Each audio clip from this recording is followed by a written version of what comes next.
Can't do that right. Ain't no point in me trying nothing else up. Welcome back to Hoover Stories Podcast, where we put basketball in proper perspective. I'm Diddy No Ball. I'm here with Ray. Today, what I'm saying, we're gonna keep it light. It's only conference finals.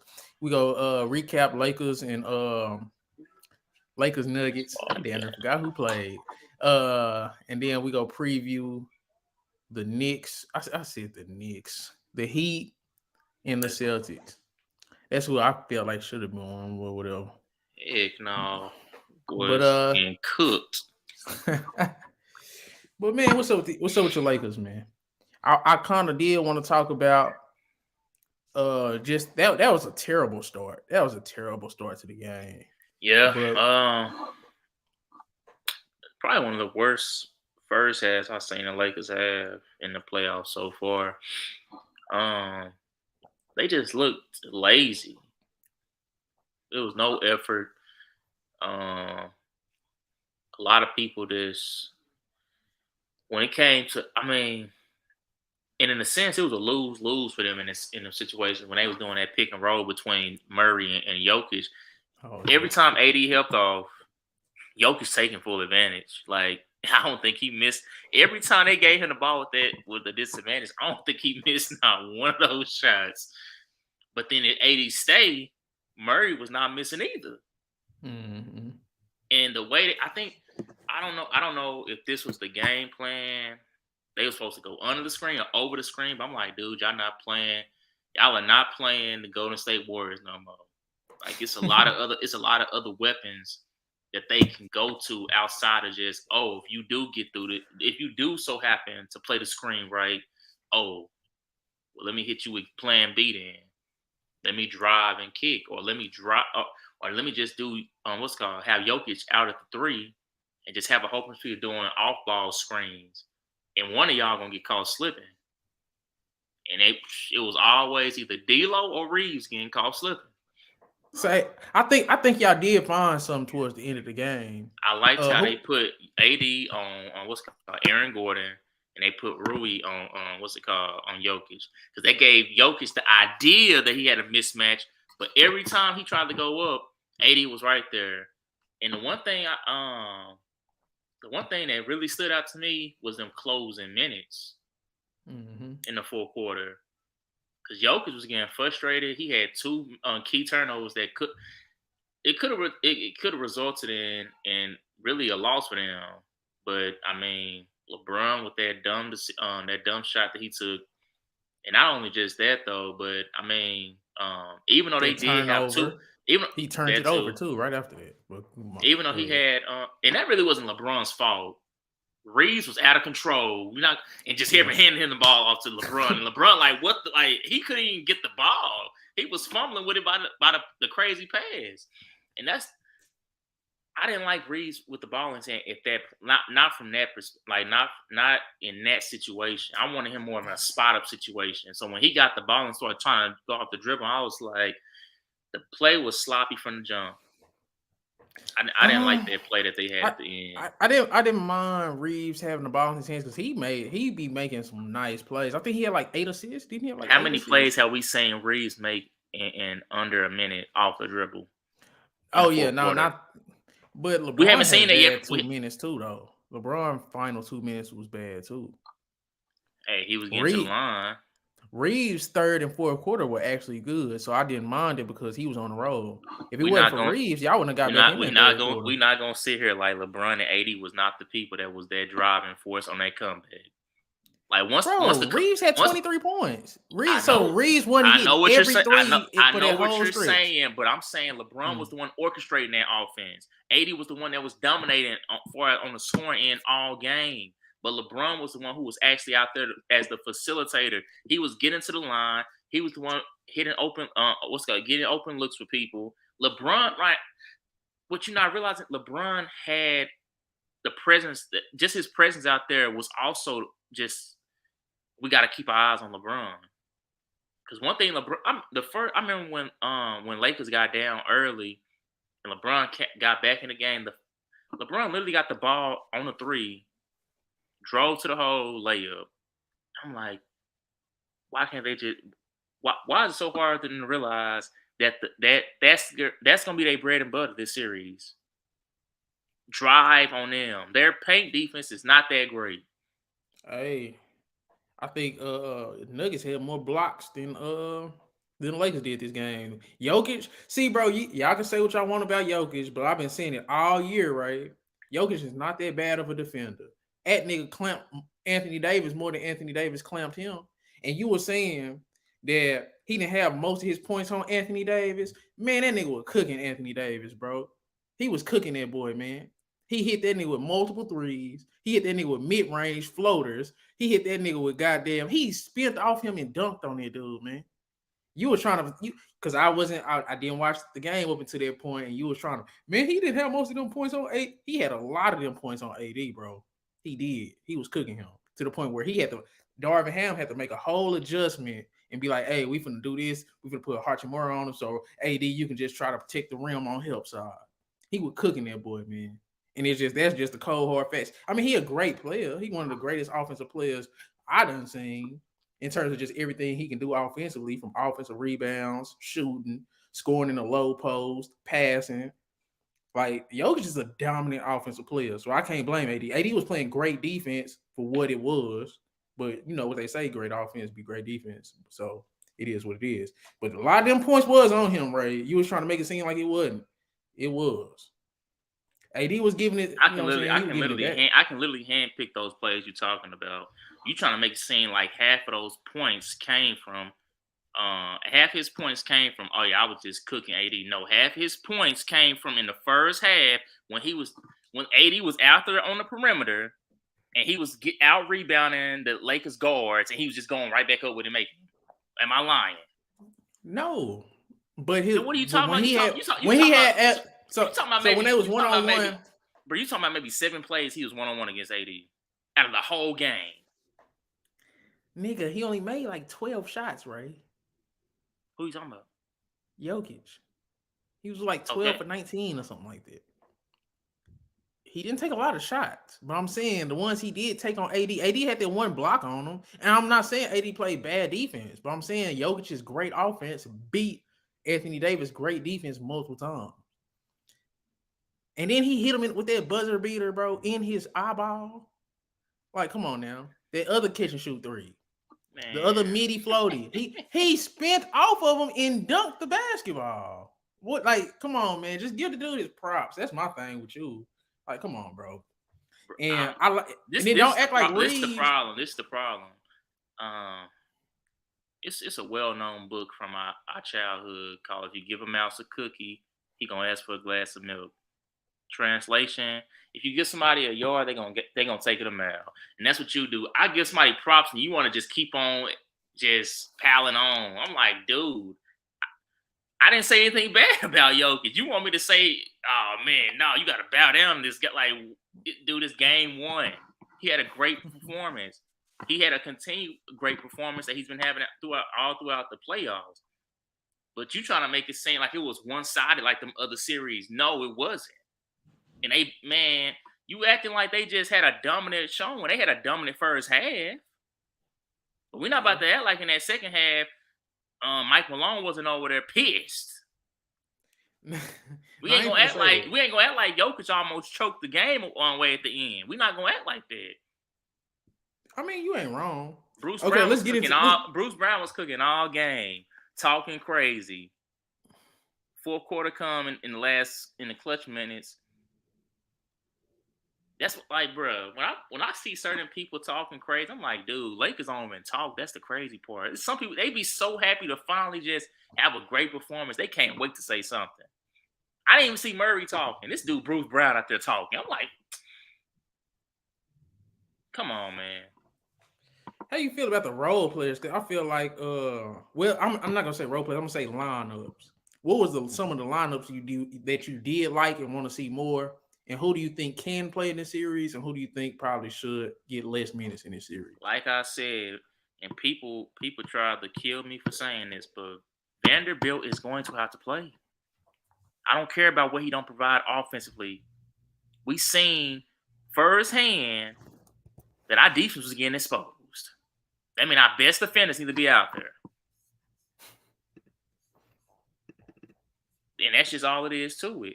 Lonnie Walker is another person that's going to have to – his minutes going to – I think D'Lo's minutes and Schroeder's minutes going to have to decrease this series. And Vanderbilt and Lonnie's is going to have to increase. I understand when they went to Game 6 with Warriors, they decided, we're going to start Schroeder this game. Okay, yeah, that's cool. We're not playing Warriors no more. So Schroeder, I don't even know why Schroeder was even a starter. I was surprised. Schroeder has some good minutes. He has some good catch and shoot threes. Nope. He plays some good. I don't want to hear it. Nope.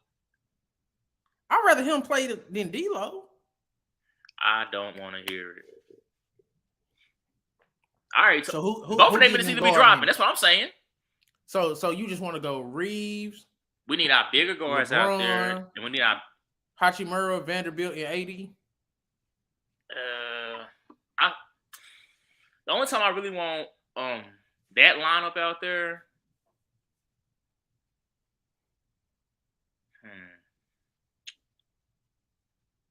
So I don't feel like that closing lineup y'all had. That was a good lineup. Who's in that closing lineup? I can't remember.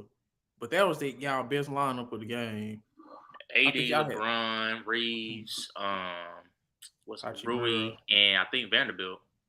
And then I know right before the closing minutes, I know Schroeder was out there for a little bit, and even Lunny was out there. But when it came down to like this is crunch time, Rui and Vanderbilt was out there with Reeves, LeBron, and AD. That nigga Ticket was killing Anthony Davis, bro.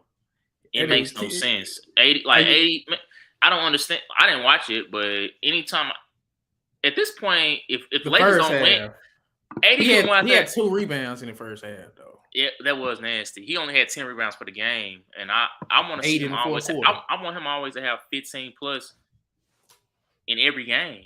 That's what he's been doing just about all playoffs. I'm like, bro, we need your rebounding. Facts. Like, you are our best rebounder. You and LeBron. Like, so y'all transition defense was terrible too. Like that should be. I've been talking about that all series. I've been talking about that all season, all year really. Like even before the trade, we was one of the worst transition defenses, and it continued even after the trade deadline. Even though we got better, but that didn't make us no better in that. I don't get it. What is it? Y'all got to me, y'all got one of the best half court defenses I done seen in the playoffs for sure. But the transition, it don't make no damn sense. I get LeBron. What makes it crazy is Vanderbilt is athletic defender. Lonnie is an athletic defender. Bron has always done made a career out of being a great transition defender. I'm like, AD, you supposed to be an all-world defense talent. I don't see how we got 4 guys out there that are athletic on the defensive side. And I don't see how I only see LeBron get I see LeBron get the most effort in transition out of all those. And Facts. LeBron only do that on a consistent basis. Facts. That's the crazy part. I'm like, Lonnie, you are young. Vanderbilt, you are young. AD, you still can fly. You still they can fly. Like you said, they can fly. I don't get it. But keep going on. I seen a man in a Warriors series. This is when I said, yeah, Lonnie, you good on defense, but it's still some things that still need tuning. This dude let Steph Curry go up on him, and he didn't even attempt to try to block it. Yeah, it be shit like that, bro. But I seen but hey. Yes, like I said yesterday, though in the messages though, that key adjustment though that they made on defense was with just having AD as a roamer and having Rui on Jokic. I think that's what they need to stick with. But I don't see how you not saying that means AD can't guard the man. No, no, that's not what that means. That's what it means. If you actually watch the game, because this happened exactly like that. This is exactly how it happened when they played them on the bubble.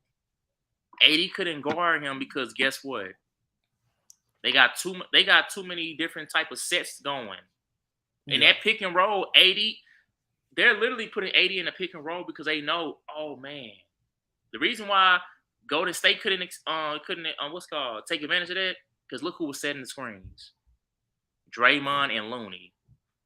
Those guys are not the offensive player that Jokic is. When you have two people that's equally yoked out of Jokic and Murray, you 80 like, man, I just gotta pick my poison here. If I don't step out on this screen, cause I know whoever this is coming around this screen ain't gonna fight through it in time. And I do step out, Murray just gonna dish it right back to Jokic. If I stay here, Jokic is Jokic gonna set that screen right. That's one thing I will say about Jokic. Reeves was having a tough time navigating them motherfuckers too, man. Reeves was having a tough time navigating them Jokic screens. Jokic lets people know that he's 280. Yeah, bro, that's why it was never a question, him or Embiid. It was never a question. I hate that it was a question, bro. People are so fake. I don't see how you can watch basketball and think Embiid is on the same level as Jokic, even though he did get on his ass one-on-one. I mean, yeah, but it's just one of those things, though, man. Jokic lets the game just come to him. Like that's how he is as naturally as a player. He lets the game come to him. Embiid, on the other hand, he go out there and try to take the game. That can win you some games, but that also can lose you some games. So especially when you're not exactly who you think you are. Now this is a question that I have. I want you to take your Lakers bias out of it. If Jokic do get past the Lakers, you remember what I said? I said I felt like the Nuggets was gonna win by 7 to 12 points in game 1, but still was gonna lose the series in 6 or 7. So I still feel that the Lakers are gonna win the series. But if the Nuggets do pull this off, and let's say Jokic win in the finals, get the finals MVP, would you be comfortable with saying he's better than Giannis just based off like the player you've seen from Jokic and his improvement on defense? I feel like he played a great game on defense. If Jokic completes this run, he's automatically the best in the league. Forget about just being over Giannis. He's the best in the league at this point. Until somebody try to dethrone him. You can't have the season he done had. You can't be number one in your conference just about you dominate your conference just about the whole season. Then you come into the playoffs and you dominate even more. And you end up winning the whole thing, capped off with a Finals MVP. It ain't gonna be no.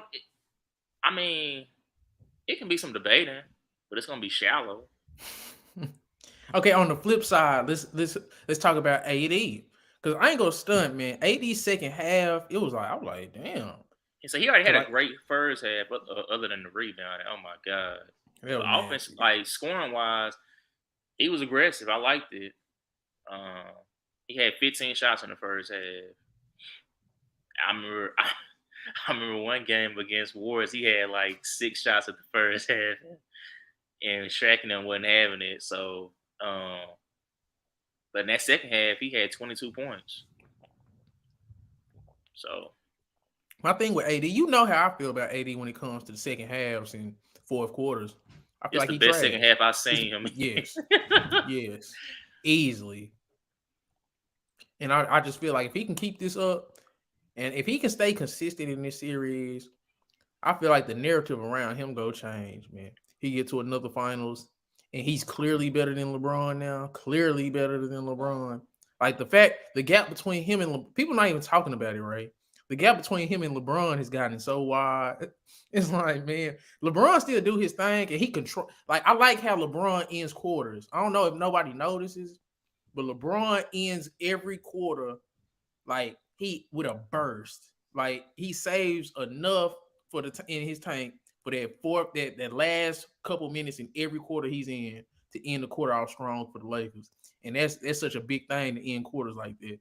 So I do like that about LeBron, but that fourth quarter, them last 2 minutes, man, I'm disappointed in LeBron, man. Like, it just, I don't know. I feel like he got to kind of just, I want him to play more point guard. I want him to set people up. I want him to get shooters involved. I want him to get AD involved, because that's how they gonna win.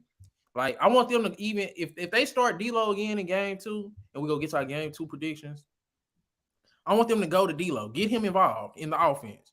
Like, let him see some shots fall. Because if D'Lo get going, and if Reeves can stay as a catch and shoot player, because the difference between the Lakers' second half and the first half, Reeves was hitting shots in that second half, especially that third quarter. Them catch and shoots where they was like trapping the ball, and it was the quick pass to Reeves. Bro, it felt like he hit like 3 or 4 in a row. Did he go on a 9-0 run by himself? I think it was something like that. And I was just like, if he can keep that up, and if D'Lo can find any offensive game, and then the Nuggets was just hitting crazy shots too. So it was like, man, I feel like the Lakers, they should feel good. Even though they lost, they should feel a little bit good. I mean, it was a better loss than what it would have been. Anything you want to say before we get to our game 2 predictions, and then we get to the Heat Celtics? Chris said, shoot the link. You said what? No, I'm saying Chris has said shoot the link. Oh shit, I already put it in there. And which Chris is it? Oh damn, I don't think I invited nobody. Damn, my bad.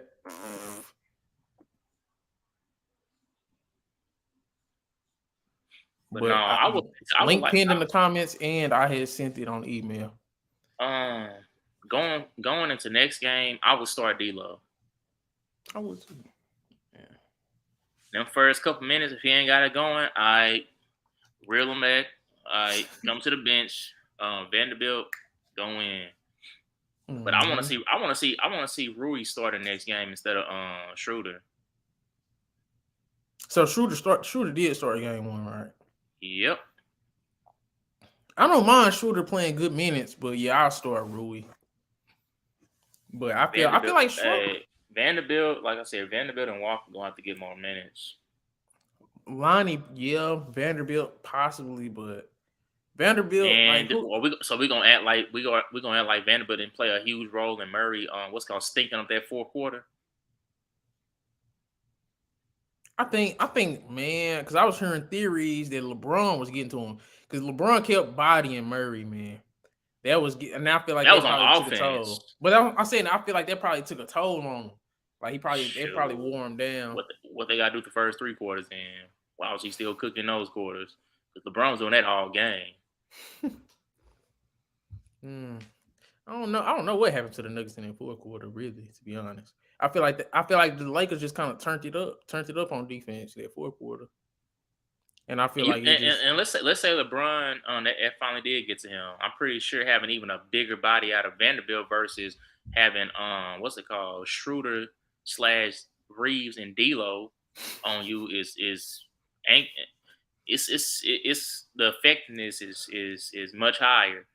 I do feel like Vanderbilt would chase off them Jokic and Murray screens. I feel like them little pick and roll things that they do, the 2-man game. I feel like Vanderbilt would do better than that than anybody on the Lakers, because he's just so long, athletic, and he goes around them, like navigate screens pretty well. So I do like him in those situations.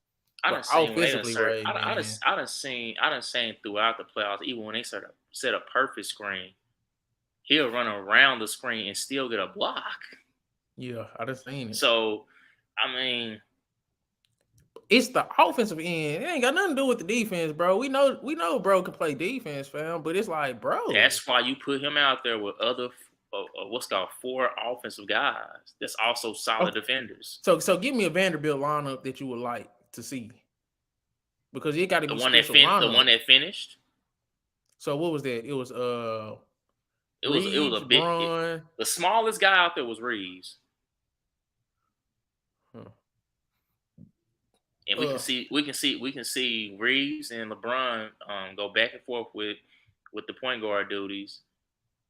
We can see Hachimura have his one-on-one opportunities with smaller guys. I was just gonna say that, yeah. Vanderbilt can just what's it called? Set picks all day. Set picks all game, man. What, man? Him and Hachimura the same size when it comes to height wise. Man, AD was hitting what's it called? Hachimura on them back doors. Hachimura going straight up with a 2-hand dunk.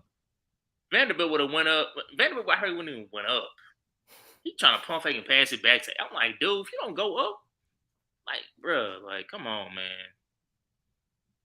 Okay, let's talk If about let's talk about the Nugget side before we move on real quick. Game 2. Is there any adjustments the Nuggets can make that you thinking about? Like anything you want to see from the Nuggets?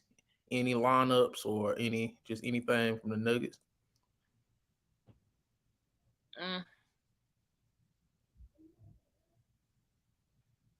to be honest, Aaron Gordon, the main reason why their defense was as effective as it was, if people want to admit it or not, was because Aaron Gordon wasn't giving Jokic enough room to work with to expose the one-on-one between him and Rui. Aaron Gordon is literally sitting baseline right outside the paint, right there on the block. AD said, "Oh, my hand is on your jersey, and I'm also in the paint." So when Jokic commits to driving, all I have to do, I really don't have to fully step over. I can try to bait him into, and that's how Jokic threw that first turnover. AD baited him, but guess what? Aaron Gordon has to step out, even if you ain't shooting that great from three. You got to keep the defense honest. Like, and even if you don't want to step out to the three, at least step out in the deep mid range. Like, I feel like that's something that they can offensively, if Lakers do go back to that, like, okay, yeah, from the jump, okay, yeah, we're gonna have 80 on Gordon and Hachimura on Jokic. I think that's something that they can do better with it. Okay. But other than So that, I mean, they man, I they want did to see everything some they were Zeke supposed to do. Naji. I want to see some Zeke Naji. I want to see more of because he can rim protect a little bit, shoot a little bit, and he got some height on him. I just feel like they was playing too many small guards with their second unit, the Nuggets. Game 2 predictions: Lakers versus Nuggets. Who you got? I think we're going back to LA 1-1. I think it's gonna be down to the wire again, though. Might even see an overtime. I got man, Lakers look so good to close. But then again, man, I can't count on AD having another 40. He ain't been I too don't think I great don't in game that's the I don't even 3. think I don't think AD has to like even have to go for 40 again. To be honest, nobody even had AD coming in game 1 scoring 30 points. Let's just be real. I didn't. Nobody probably even had him going for 25. People out there, people love to doubt on the Lakers, especially AD. So I mean, I don't man. I think the Lakers some strange reason I think the Lakers finna get game 2. They usually get game 1, but we already knew that the Nuggets was a good game 1 team too, especially at Yeah. home. So I think the Lakers are a good road team just based off history, and I think they're gonna get at least one on the road. And they already dropped game 1, so I do think they can get game 2. And then I feel like they found something with their rotations. There's one thing about Darvin Ham I do like. He find rotations he like, and then the people that he don't really want to play, he keep them in they rotations, but he just lessen their minutes. So that's one thing I like about what he do. So we'll It's see, almost man. sometimes it almost be like he checked his phone to see people talking about, man, Darvin Ham coaching is just, man, why he ain't doing this? Because soon we start criticizing him, he make a adjustment. He's like, that was a pretty good adjustment. I want to see more of that. And But he I just a year mean, 1 coach. He a rookie coach too, y'all. So and say yeah, as far as a head coach, head coach. so you gotta remember he was on a championship roster as an assistant coach. But no, I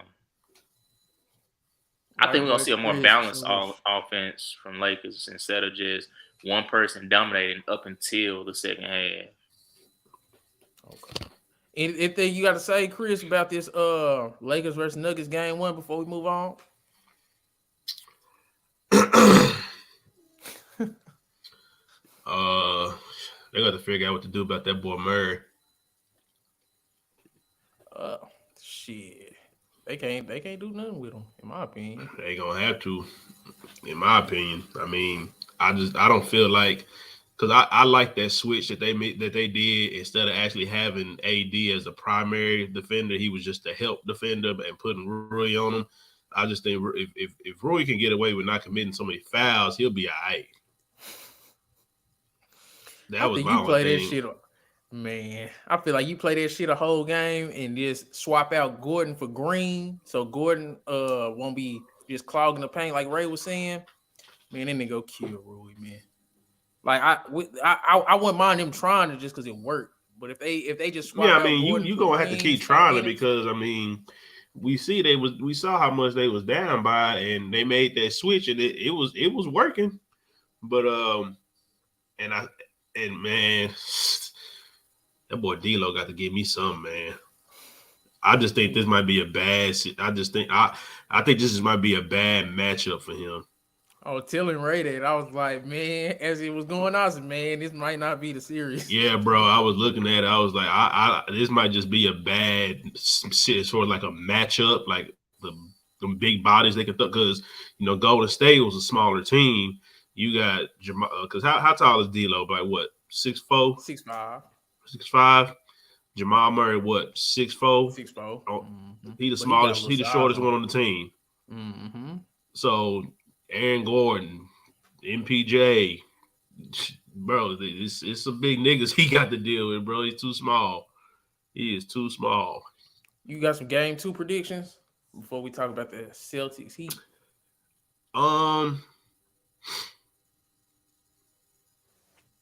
Part of me feel like LeBron probably gonna come a little bit more up pace in the first half and just trying to get his pace going. He probably gonna do that. Well, first quarter, let me say that. He probably gonna have a good first quarter, then pace himself and probably try to close in the fourth, you know what I'm saying? And because as far as Denver, they whole started. Everybody had double figures. Excuse me, except for Aaron Gordon, they wasn't asking him to score for the most part. Aaron Gordon had double figures too. 12. He like 12. I don't think he had double figures. I think he had like 8 or something like that. He was the only one I think that had double figures. Mm. But I know we was talking about the matchup for the Lakers, but this looked like this looking bad. MPJ, like I'm looking MPJ one dribble, sidestep shot. It's not taking much. I told you, Ray. It's not taking. It's just not. I'm just saying it's just not taking much. Calm down. It's about time. Whoa there, buddies. Whoa there, buddy. That boy always had one game out of every series. It just so happened to be game 1 this time. That was Chris because I was like MPJ gonna be the X factor. He's the X factor. It wasn't the scoring. It was the rebounds. I think he had double-digit rebounds. He had a couple blocks. I still say the scoring. No, in that first quarter though, he established himself for his scoring. Now for the rest of the game, he started doing. He kind of in the first quarter he came out. He came out pretty high. That's when he was making all them. That boy was looking like prime Melo for a second. That boy took one dribble pull up midi. I'm like, bro, what? This dude I ain't never seen this dude do this. That's all he was doing. Cooking that first quarter. Catch the ball, one dribble, side step back, shoot. He wasn't doing too much. He wasn't thinking. He was just shooting the ball. So, I mean, I ain't gonna sit here and say that he just the X factor just yet after one game. But I did like how he played. So let's see if he can do it again. That's my whole thing. Can he do it again? Can he be a solid third option during the whole series? Because again, we already said who did it look like it was? It looked like it was Aaron Gordon, and don't nobody look at him as a scorer. But I don't think they're really even asking him to score because I don't think Aaron Gordon, I believe, I might be wrong, but double check me. I don't even think he had double digit. I think he had 8 points. Oh, that's what I was thinking. Like Jokic had double figures clearly. Murray had double digits. MPJ was in double figures. KCP was in double figures. They had like 4 or 5 dudes in double figures. But what you cannot. Yeah, they all you cannot. Yeah. But Aaron Gordon didn't hit double, did he? Yeah, he had 12 points. Oh, he had 12? Mm-hmm. But yeah, man, but the one thing that they cannot do, they cannot allow Jokic just to do whatever the hell he wants in the first quarter of the game.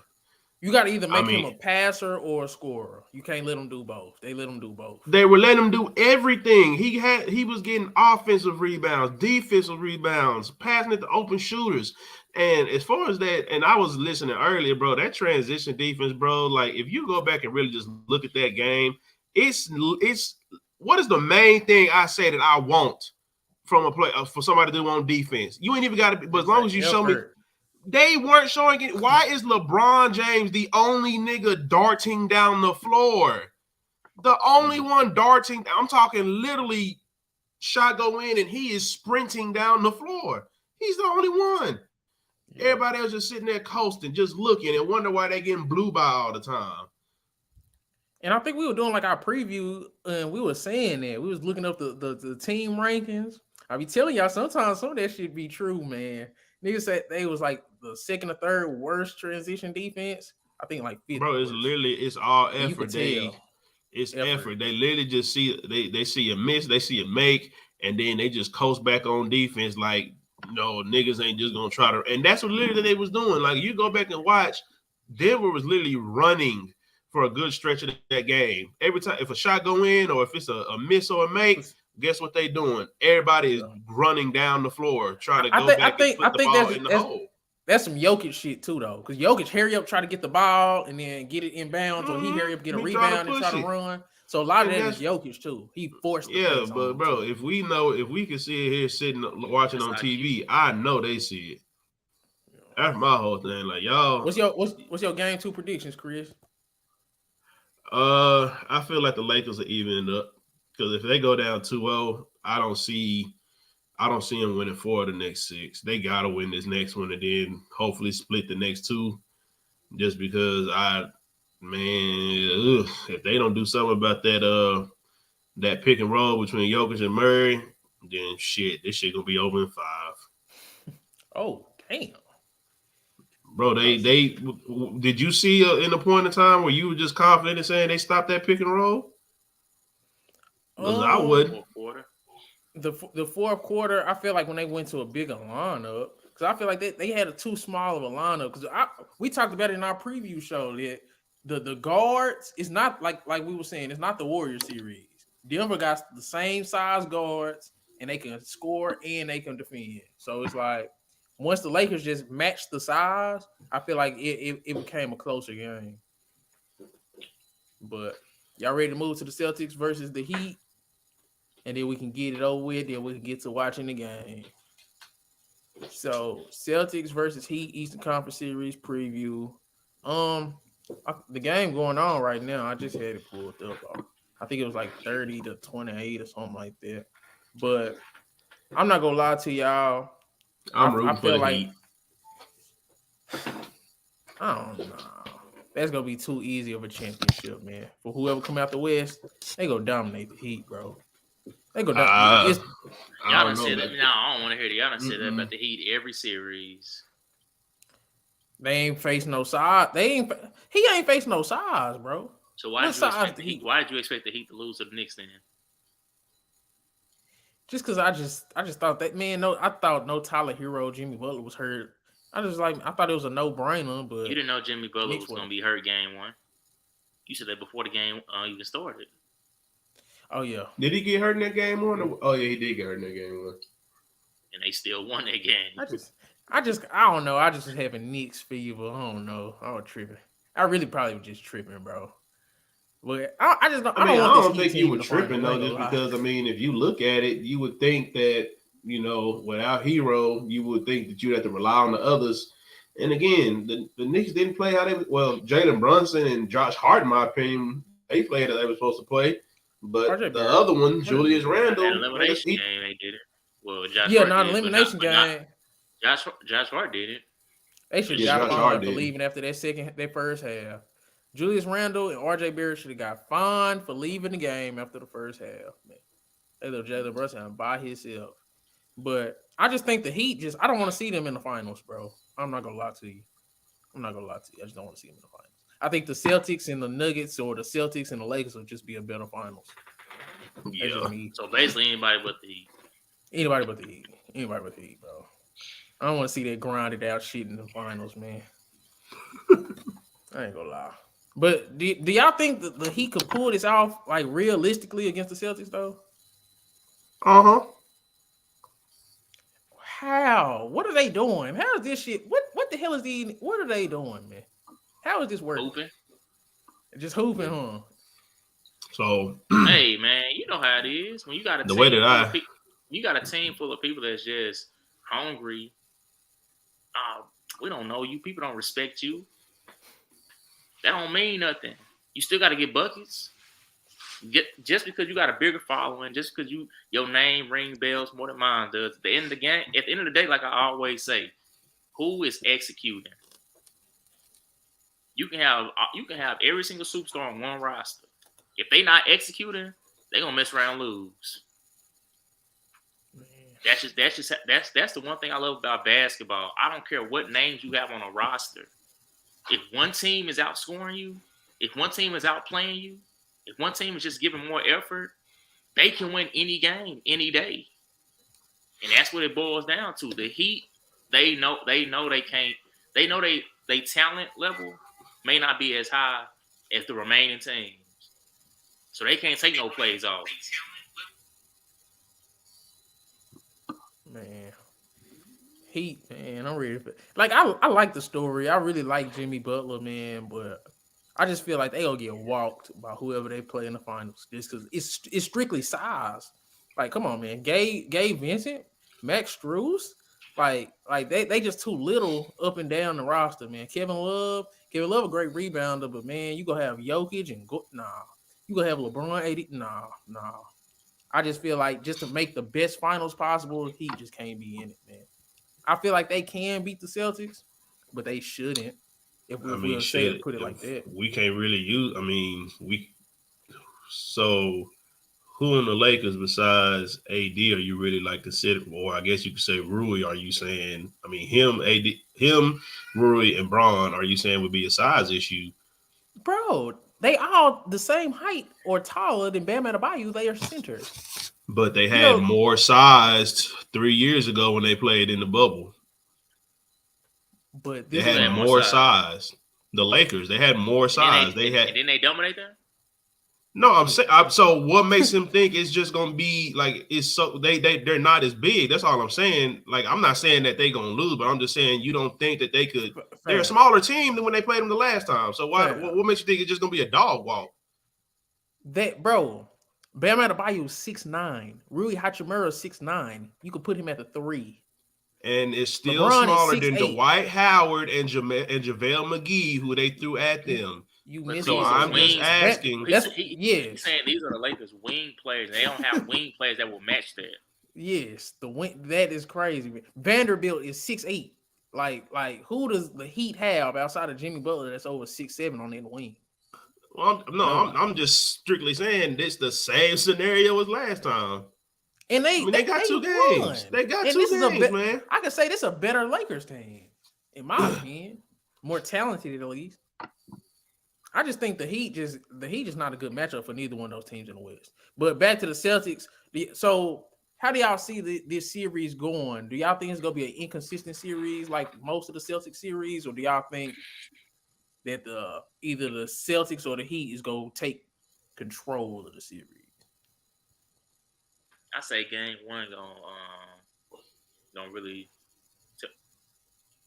I don't think so. Just because we done seen the Celtics kind of go up and down with some of these dudes. Like who's case in point with Atlanta, they were so up and down in that series. In my opinion, that was one of the I guess you could say that was the worst series they had considering who they was playing. But then again, shit, they lost to the Sixers in game 1 and let Harden go nuclear.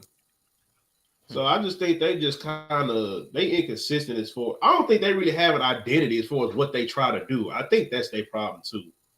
I don't really think they just really have, okay, this is who we are, this is what we do, that's our game plan, and if we gotta adjust, we gotta adjust. But I just don't see an identity with that team. The talent is there, and maybe they got something to do with, hey, the coach is still learning how to do this. He's still learning how to do this. I feel like the Celtics talent just shine through in the big games though. Like what they did to Philly was like, man, I ain't seen nothing like that. Cause bro, you I gotta kind think of that was wild. Philly had kind of. I was rooting for Philly in Game 7, but I wasn't shocked that they lost just because of the simple fact when you go back Not and like look at that that though. games, Not like that, bro. Not like that. Yeah, but bro, when you look at how that game was going in Game 6, they did the best job that anybody probably has ever done on Jason Tatum as far as limiting him as a scorer until the fourth quarter, and the game was still close. I think they were still only up by 1 until he took over. He was playing bad. I think he was like 1 for 7, 1 for 8 or something like that. He was thinking it up. They was So playing the think that best was Philly's defense. defense, or you think he was just missing shots? Because I thought he was just missing. I didn't think they was actually doing a great job defensively. I wasn't giving them that much credit. I feel like they was bothering him. I feel like they was bothering some of his shots, but it's like when you it's even still, however it was, you got him off and you still only up by 1. But my thing is, come and take over the show. You can't predict that Game 7 ass whooping like that. Not like that. Like Tatum looked like he was looking for Embiid. Like I ain't seen nothing like that, man. Jaylen Brown, like, man, them dudes was just on a different level.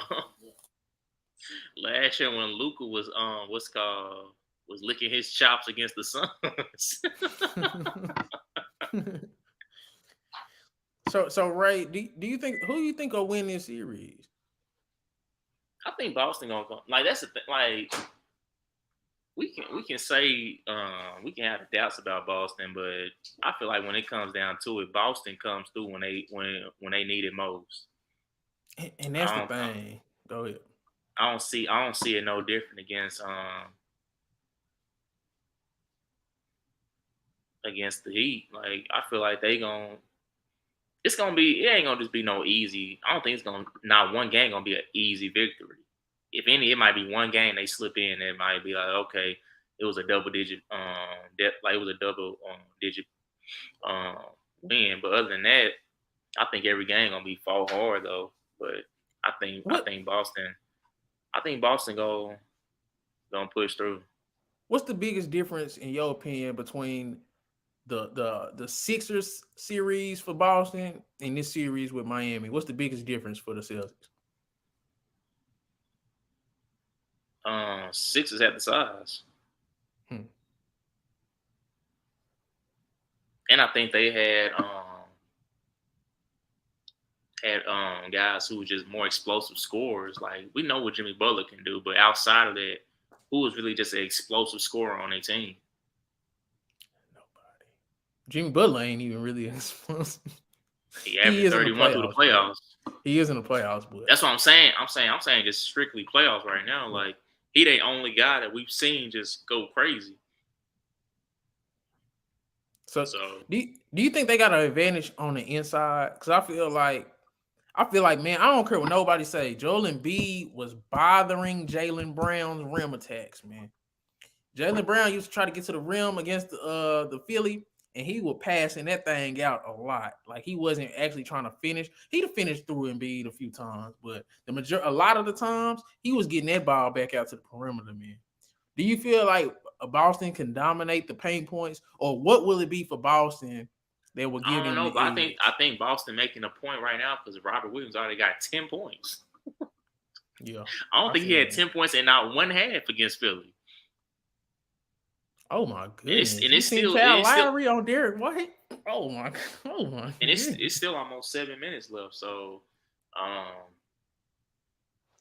the fact that Bam is letting Robert Williams. I mean, he is the bigger player, but still, Robert Williams is not looked at as I ain't trying to hear that player. You don't let Robert Williams do you like that, man. And it's not only just he's been scoring on, he's been getting him in foul trouble too. Like he already made him pick up like 2 fouls so far. Kyle Lowry just did Derek White dirty. Yeah. Bro. Kyle Lowry been playing pretty good so far this game. Especially as a catch and shoot guy. I feel like he's been really good on the catch. And then just his leadership and then his toughness. I really never liked Kyle Lowry like that, but his intangibles can't be denied. I don't see how he's still in such bad shape, but his intangibles, he He get an ain't A nowhere plus near the in this size he game. was when he was with Toronto. It's like he done slimmed down just a little bit. It was one point he was in Toronto. I was like, bro, okay, you gotta put the snack cakes down. What did you? Dude, You ain't. man. What are you doing in the off season? That boy look like he played for a rec league instead of playing for the NBA, man. He's like, Man, but like he played this for my the church league. who the X factor for the Celtics in this series, and who the X factor for the Heat if the Heat do pull this off. And what would have to happen for the Heat to pull this off? I'm gonna say that. Bam. Mm. Sad to say, but that's what it is. He already That playoff dropping shit. I'm pretty sure he is, but it's just like, and that's what we talked about. He drops in the playoffs. He averaged like 25 a game against him in the regular season, and I'm expecting for him to lay an egg. I don't know why he do that either, bro. I don't know why he Some do people, that. hey man, when we go back and look at some people's careers, some people the lights just get too bright for them. That's just is what it is. Everybody not made for them moments when all eyes are literally on you. Everybody not made for the moments. But you gotta take the shots though. It's like if you go have us criticize you, let us criticize you for missing the shots. Don't let us criticize you for not taking the shots. What Michael Jordan say? Michael Jordan said it. This is his quote. You miss 100% of the shots you don't take. And my problem with Bam is not the shots that he missed. It's the shots that he don't take. It's the lack of aggressiveness. Because, come on, man, we grew up with Kobe. And if Kobe's going to lose, he's going to go out gunning. That's the only way to lose. Everybody not willing to take that criticism. Kobe took criticism from his teammates, his coach. But we gonna criticize the you staff, regardless. like, bro. Everybody's not built like that. That's what we got. If we're gonna tell the truth, we're gonna have to tell the whole truth. Everybody is not built the same. But it don't make sense to me though, right? We're gonna get on you for not shooting. You might as well shoot. You don't think they realize that? It don't make sense. You think they out here like zombies? They just going through the motion. Now people know. Hey, people know. Believe me, people do know that they being talked about when they don't want to take them shots. The problem is, only thing you can criticize them on is not taking the shot. When you do take that shot and you don't make it, that's when the real criticism starts. So that's why people like, well, you can't really criticize me too much if I don't take the shot. The only thing you can say was he didn't take the shot. Man. So people will live with that criticism more than people will live with the criticism of not taking the shot versus living with the criticism of missing the shot. Man, forget that shit, man. Fire that goddamn pistol, man. Shit. Come on, bro. Hey, man. Ray, I hear you. I really do. But fuck all that shit, man. Fire that goddamn pistol, man. I'm saying. I'm shooting that bitch till that pistol starts smoking, man. Come on, man. I'm saying what I was saying was I'm like everybody not built like that, and that's just what it is. But I feel you on that. But the same way I'm with DJ because my thing is we ain't seen one time in Bam's career where we was like, yeah, he liked that. Nobody has ever said that. He was playing like that this year though. That's my problem. He was getting. But my thing is like, man, shit. I'm just like, bro, come on, man.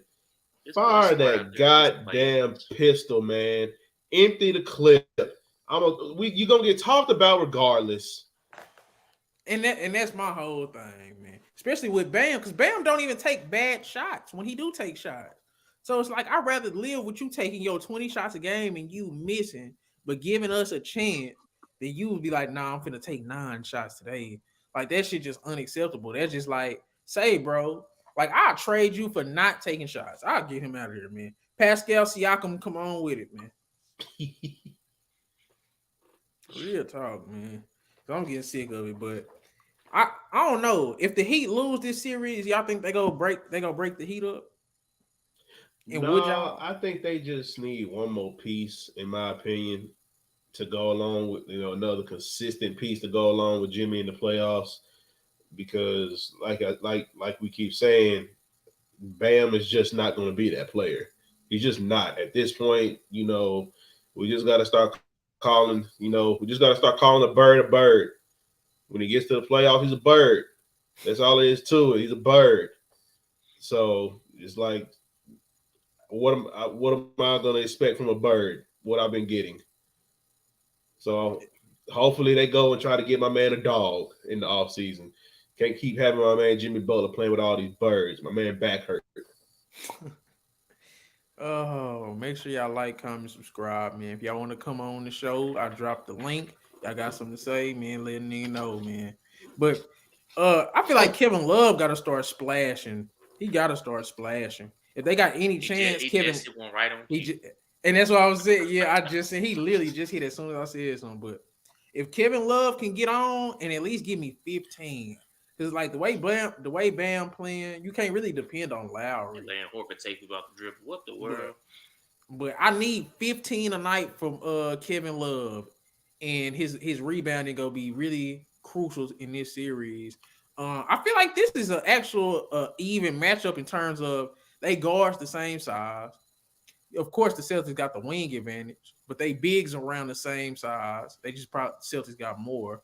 Oh my goodness, Jaylen Brown is. Oh wow. But I don't know, man. Is he trying to become? I'm sorry. Is Jaylen Brown trying to become Rip Hamilton with this goddamn mask? Take that shit off, man. Oh no, I think he broke that orbital bone. And then I thought they said he was fine. He got hit in the face again. You didn't see that in Game 7? He got hit in the face again. I think James Harden hit him in the face. He done had that mask since he first put that mask on. Yeah, he never took it off. Yeah, I know. No, he took it off Game 7. He took it off for a couple. Yeah, it was a couple games he played without it. Oh, he didn't play with it Game 7. He got hit again. He got hit again Game 7. He was just holding. That's why he probably didn't take it off because for the most part, since he put it on, I done seen him with that thing on. That nigga from Atlanta, he just that shit for fashion. I don't think nobody wear this dude says Mardi Gras. But no, masquerade party. Shit, if I got my ass whooped like that too, I'd slap him too. But no, did this shit. I think he was the first one I seen with the black mask. The black one, yeah. Kobe had a black one. I thought his was clear. Kobe had a black. Kobe's was clear. You talking about when D-Wade broke his shit? Kobe, come on, DJ. You I thought Kobe was a Lakers fan. You don't remember when Kobe had that black mask when he broke his nose? Oh, I think I do remember the black. When D-Wade broke that mug. I thought it was a clear one. He had a clear one. He took that mug off. He took that mug off the same game. I don't remember that black one for some reason. I don't know why. Because I remember. I just do not remember that black. I'm finna look that shit up though. Man, I ain't gonna stand LeBron. Black mask LeBron. I hated that nigga and I was talking shit. He like Batman out there for real. That nigga was going on, bro. I was like, dang. But I ain't gonna stunt. Miami Heat LeBron. That probably was the best player in the history of the NBA in terms of just everything he could do at that time, just in terms of everything he could actually do in a game. Was I arguing with you about this? I feel like I don't know if it was you that said you liked the Cleveland one better or something like that. The second time. I may not have. I don't think DJ ever said that. Hey, Cleveland. I mean, the second stint was crazy too. He just wasn't. The second stint. Come on, man. We ain't talking about the first. 2016, 2017. Even the first stint. I mean, it wasn't bad, but ain't nobody gonna talk about that one because he ain't winning. And he didn't have a jumper yet. He had a mental toughness.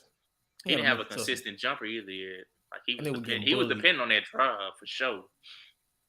But I don't know. It's a couple people that got that argument for like, hey, in these years right here, I feel like I'm the best. Like you think about Jordan in 90, really you can go back to 88 to 93. Kobe was crazy. 05 to 10.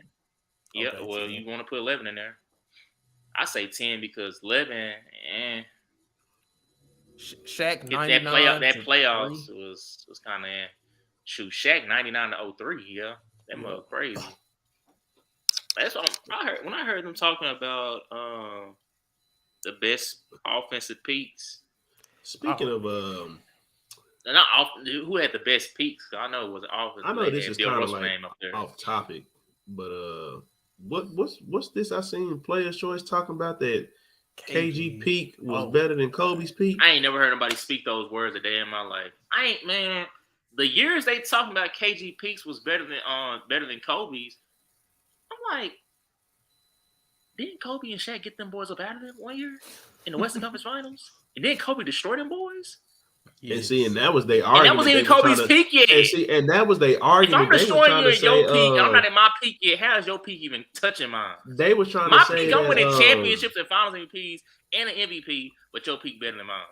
They was trying. The argument they was trying to use. They was like, they said because they was like,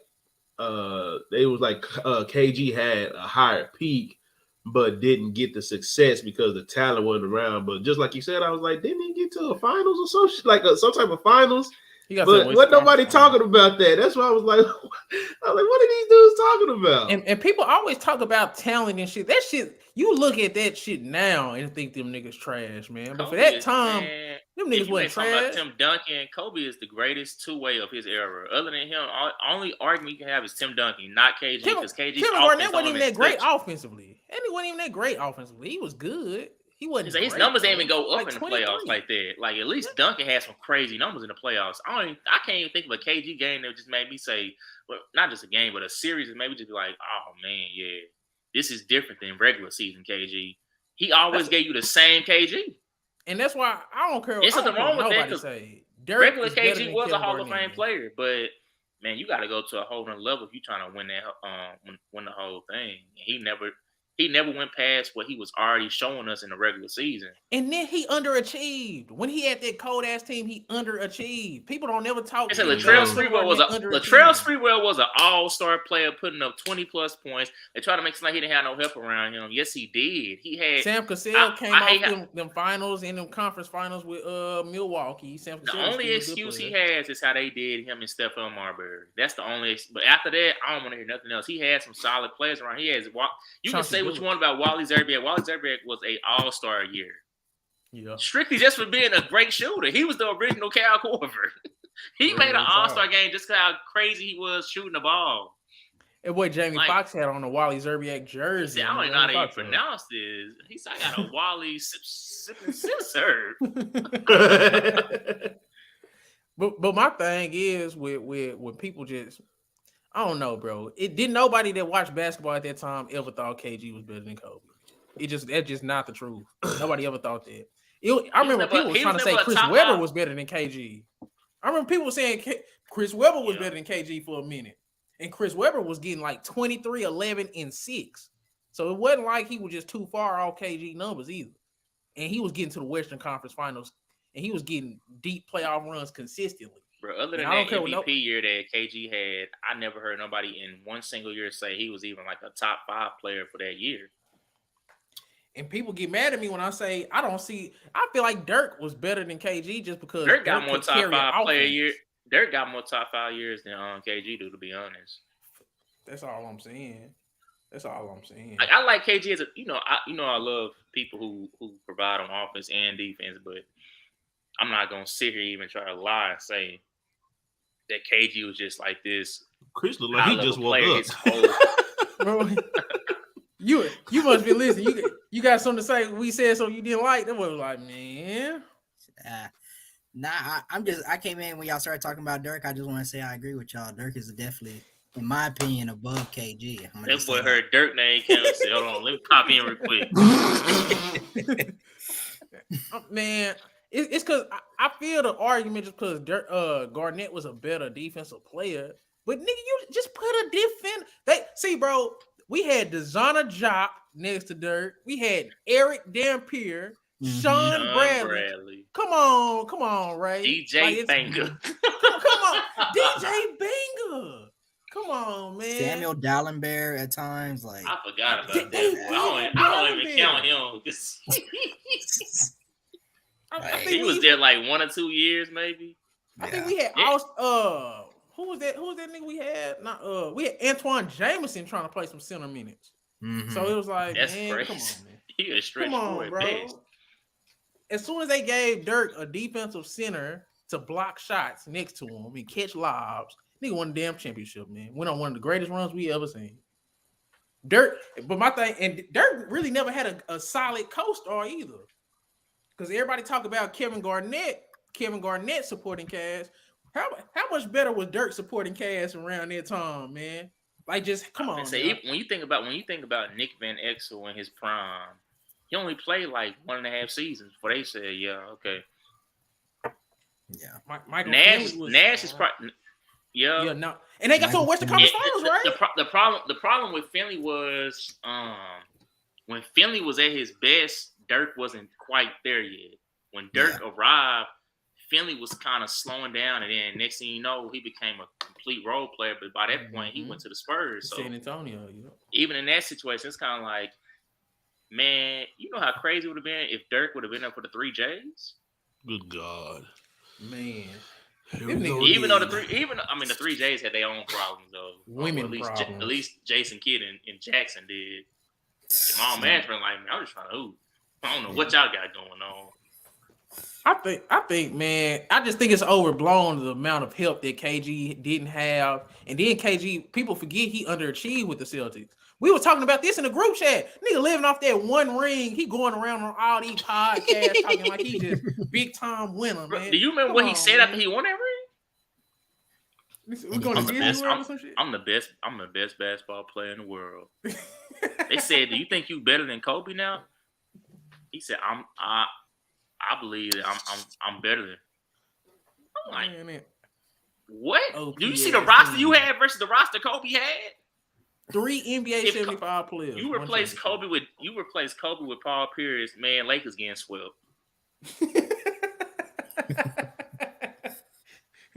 Oh man, I feel like that's under talked about how that Celtics team it broke the NBA because people forget if it wasn't for that Celtics doing what they did, LeBron wouldn't have did what he did, and Kevin Durant wouldn't have did what he did. So if we really want to trace this shit back, it started with Kevin Garnett and his whiny ass in Minnesota. Yes, Chris.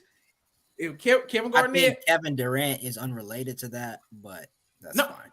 He lost to the super team with LeBron. He lost because like if he would have got a championship, even if they would have kept losing OKC, but if they would have won a championship, if they got, I would have gave you credit, DJ, if right after he lost that finals, he just jumped ship. But he came right back to OKC. He came back to and was in the Western Conference Finals. I don't want to hear that. They was one game away from going right back to the finals. But I'm saying in between that time, it was injuries, whether it was KD, whether it was Westbrook. But I'm saying if they would have got that one championship, it would have been a lot more leeway on Kevin Durant. And he was, you know what I'm saying? He probably would have stayed. I felt like you just got in the way of a championship. You got in the way of a championship. LeBron got in the way of KD championship. Because remember we talked about it. KD lost to the Lakers, lost to the Mavericks. And then when he finally broke through, oh my, here y'all go. But when he finally broke through, he had to meet a super team, and he like, oh goddamn. Smoking on KD Pack. We don't want to hear that. I knew this was going to come up. We do not care. and Ray, you were doing that talking. KD a top 10 scorer of all time, and he number 1 in points per game. So yeah, put that in your pipe and smoke. He is not number 1 all time because he's not over MJ, and I know he not over MJ. He not over no Wilt. I don't think. So he top 3 then, nigga. I finna say he averaged. I think he averaged like 28, probably 28 for us. My bad. I mean, the people trying to put him over average 30. Come on, man. They averaged damn near 30 for a career. And he went second behind Greg Oden, man. Y'all quit playing, man. Y'all disrespectful, man. Mm-hmm. And y'all heard what Kobe said about KD, so. I mean, once again, you're talking about a play, like, bro. I'm pretty sure it's gonna be hard to check somebody who is 7 feet and I'm 6'6". I'm pretty sure that probably is gonna be my hardest person I had to check. Yeah. I'm just saying. I'm just letting you know what your boy said, man. Yeah. I don't know. I mean, we done heard Kobe say a different story. We done heard him say about T-Mac. We heard him say about Melo. We heard him say about KD. We don't know which one of them was really his toughest. But I don't know if y'all seen my Chat GPT list that Chat GPT made about the top small four. Bro, Scottie Pippen is not better than Kevin Durant, man. I don't care. We done seen what Scottie Pippen did as a 1, and we done seen what KD has done as a 1. He only played a 1 for 1 season. He didn't. And he wasn't there. And they got to Eastern Conference Finals. KD was the number 1, got to a finals, and multiple conference finals. So, okay. Once again, you're comparing somebody's whole career versus 1 season. Okay, whole career. If you got a number 1 pick, you need a small forward. I don't care what's going on. You picking Scottie Pippen over Durant in any scenario? It's probably easier to build around a what's called Scottie Pippen. Just because I picked him first, I mean, he has to be my actual number 1. You're crazy. If you don't think it's easier to build around a guy who can literally do everything on the court, offensively and defensively, what can't Kevin Durant do? What can't Kevin Durant do? That's what I'm saying. He not defend on the level that Scottie Pippen was the defensive anchor as a 3.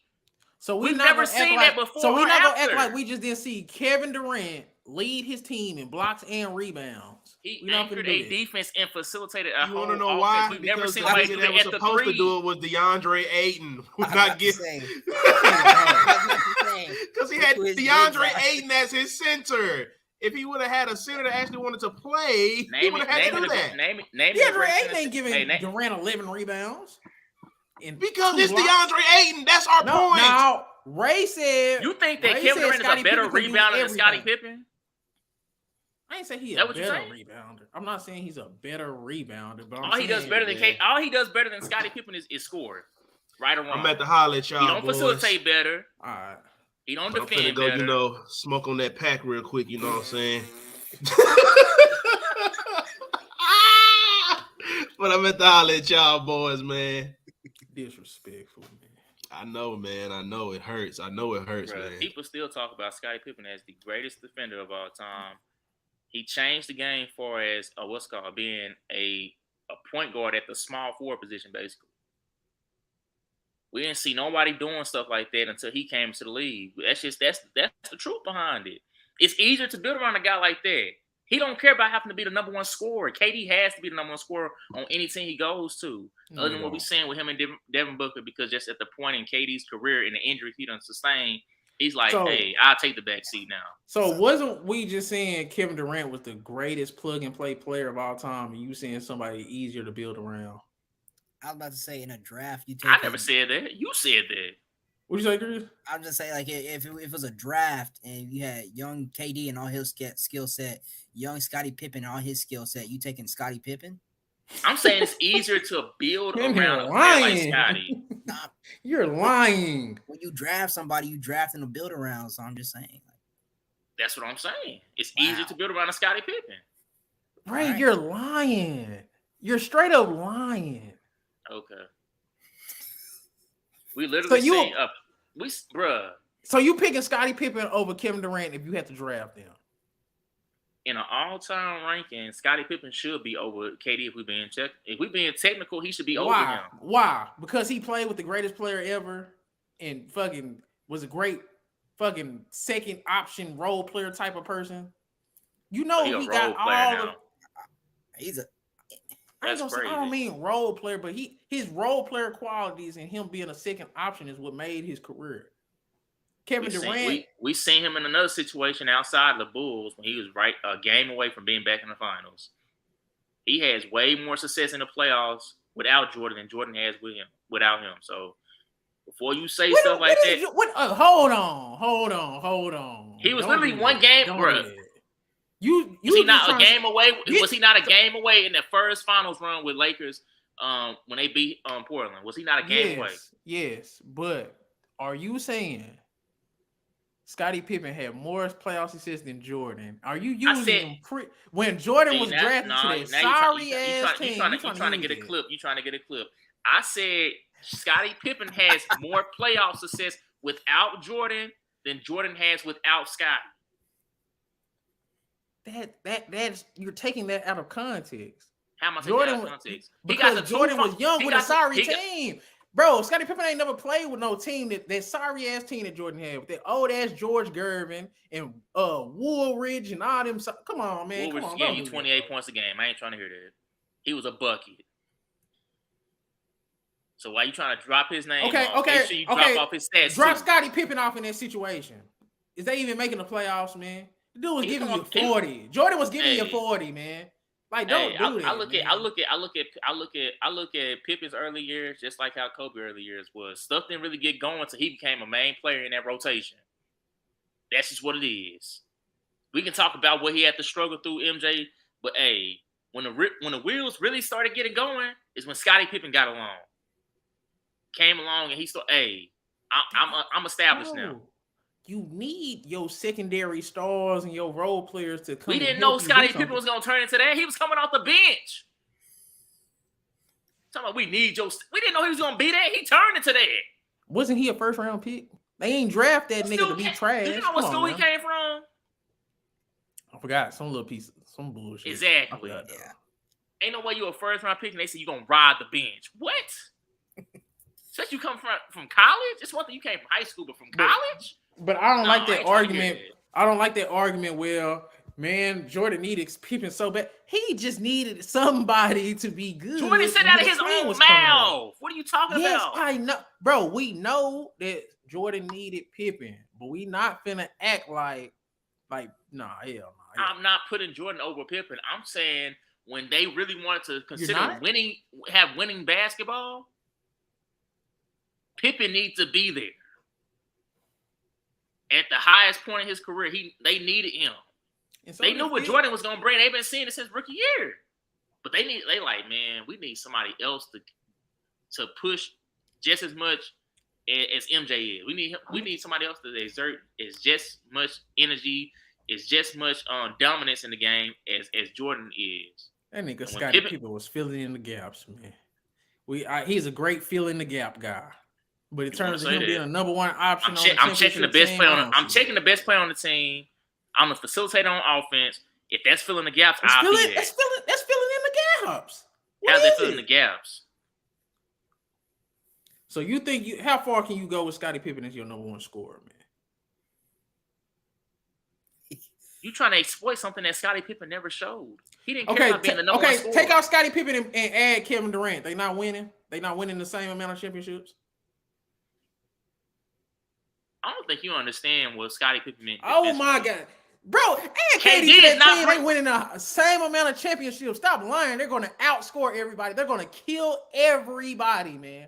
No debate. Okay. I don't care. Scottie Pippen a better facilitator. He a better this. He a better that. You talking about a different era. You talking about a hand checking era. No, you talking about somebody who is 190 pounds.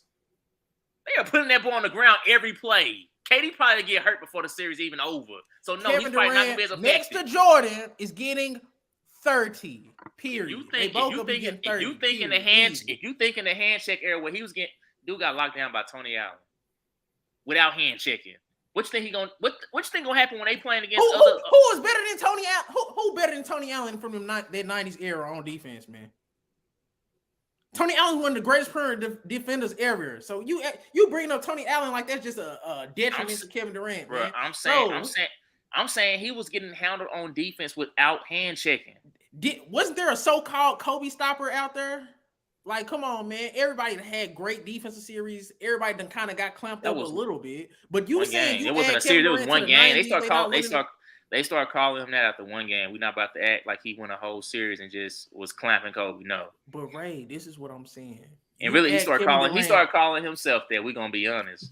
So what do you think is happening to that Bulls dynasty if you add Kevin Durant and you take off Scottie Pippen? What do you think happened? I want to hear it. That changed the whole dynamic of that team. Do they win?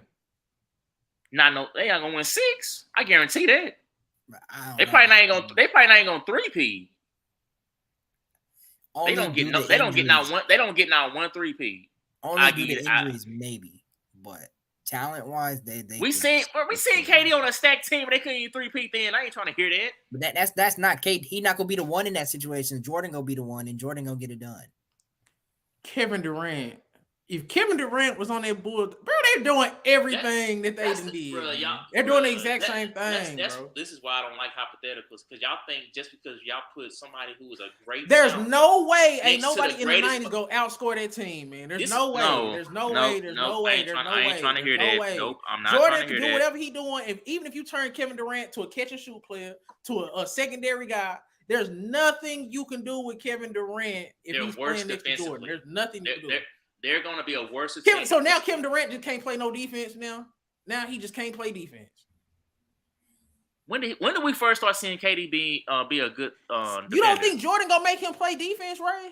You being extra crazy right now. So we just hold on a second. Hold on a second. Dude, 7 feet. If we just one of the most athletic. Come on, man. Come on, stop that. That's you getting ridiculous, bro. You acting like he just go he gonna show up and just go. You're trying to make it seem like MJ is guy where he just instill things in people just because he's MJ.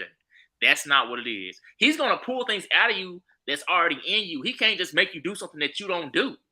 I can push you to be something that you don't realize is in you. But we never seen nobody has looked at KD and said, "Man, that dude is a great defender." Even to this day, we don't say he's a great defender. That's because y'all don't want to. Y'all not looking for it. Kevin Durant played great defense when he was with Phoenix, man. This last playoff run.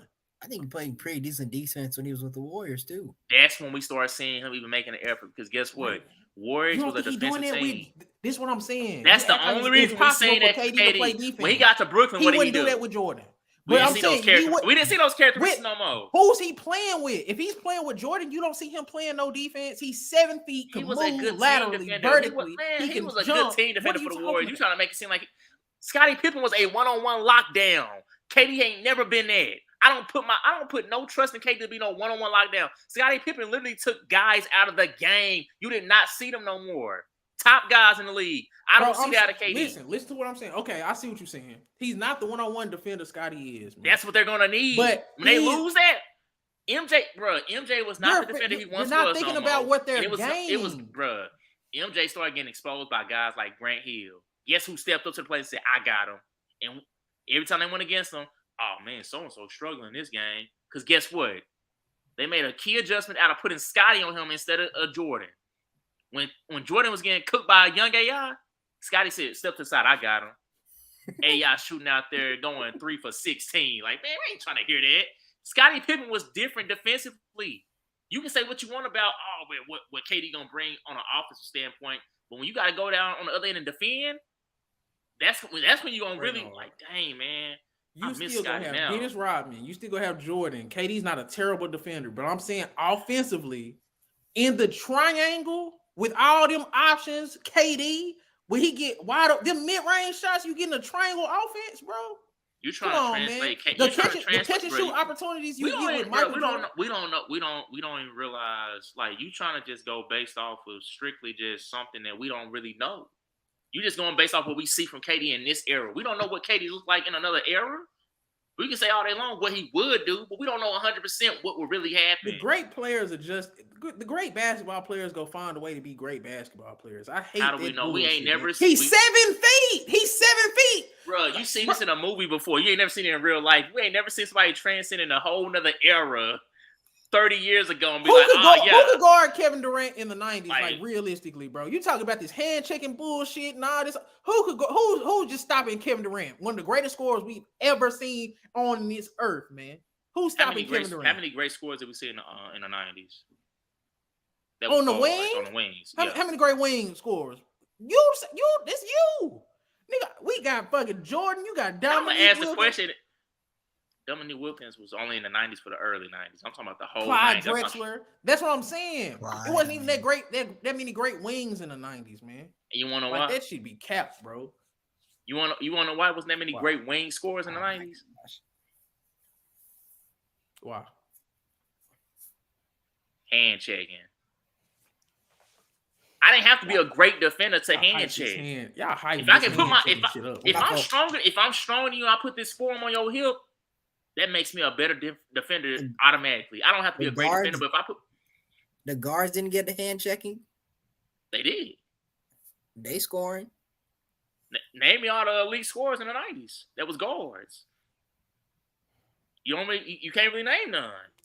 Right now, you talking about Penny when he was healthy? He was only elite for like 2 or 3 years as far as scoring. But Slide has a very small window as an elite scorer. You hyping up this hand checking like that's gonna stop KD from rising up. Like that's gonna stop KD off the pin downs. Like that's gonna stop KD in transition. If I make it very uncomfortable for you to get to your sweet spots, I think that does make a whole big of a difference. Say, man, that hand checking. I'm not convinced that hand checking gonna make KD a 16-point per game scorer. Other than Jordan, the best scorers in the league were all big men. Can't hand check on the block. Man. Say, man. Drazen, Petrovic, and all them niggas on the wing, them niggas 6'4". Man, KD killing them niggas, man. Like that, it's just it's ain't gonna be guarding him. Say, man, if you put the best perimeter defender on Jordan and Kevin Durant is getting the second best perimeter defender in the 90s, he's gonna average 30, bro. Easy, bro. Like, we seen KD as the number one option getting 30. What you think he doing as the number two option to Jordan? Like, that's ridiculous, bro. I get what you losing with Scottie Pippen, but what you're gaining with Kevin Durant, and he's still a great overall player. Like, that's still gonna be a dynasty. That's all I'm telling you. And you basically like, oh, nope, no Scottie Pippen.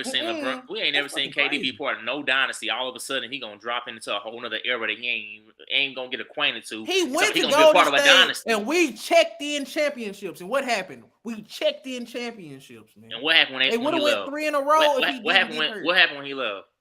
They still got one, right? See, you just said we ain't seen him part of no dynasty. He's a part of the reason he why became part of that dynasty. Like a dynasty. There wouldn't have been no dynasty without him. There wouldn't have been no dynasty without him. As soon as he left, that was in the play-in, man, losing to John Morant, bro. Like, so we're gonna ignore them being in the finals 2 years in a row before he got there, and then when he got there, okay, they established. They make you a dynasty, so they make you a dynasty too. Them 2 championships make you a dynasty. That leads up to you becoming a dynasty. I can't just go to the finals 2 times and just. They lost, got on the private jets, and said, "Say, bro, can you please come?" Did Kevin Durant not meet them? You acting like he didn't get on the. You act like he didn't get on a plane. No, beat them. Right, no, man. You act like they was on his doorstep begging him or something. No, he was. For them to be a dynasty, they needed Kevin Durant. Without Kevin Durant, they got 2 championships. That's not a dynasty, bro. Relax. Y'all be going too far with this shit, man. We're not gonna act like both them championships wasn't paid. KD got 2. Golden State got 4. We're not gonna act like they wasn't paid in injuries. The 2 they got without Durant. Like, y'all be lying, bro. Steph, Clay, and Dre are the dynasty. KD was just a part of it. Look at Steph's face this year after these playoff games, man. You think he don't want Kevin Durant? When he had Klay Thompson, Jordan pulling all them bums, man, you think he don't feel like he wanted Kevin Durant? He had the same roster last year and won. That shit was paved in injuries. I just said that. Everything fell into place. That shit was God saying, here you go, Curry. Who was hurt on Boston? Who was hurt on Boston? Yes, bro. Man, hey, Curry was the best player on the court, and then Boston, they just didn't have the experience, man. Curry took their soul. We know that. But we're not going to act like leading up to that, he didn't play Jokic without his 2 best players. John Morant got hurt. Hold on. Luka wasn't even supposed to be in the Western Conference Finals. No, you acting like that shit. The Spurs was about to beat that same Warriors team you talking about before they went out there and injured Kawhi. Am I lying? And KD would have been exposed then because Kawhi was the best player on the court then. Or am I lying? Every time Kawhi stepped on a playoff court, somehow he always looked like the best player, other than when he went against LeBron in the finals. Yeah, because he sit out all the other games. Nigga be fresh as hell. He wasn't sitting out there this time. That ain't no excuse. This is the first time we started seeing him sit out because they injured him. Yeah. Before that, Zaza Pachulia. He was out there cooking them dudes.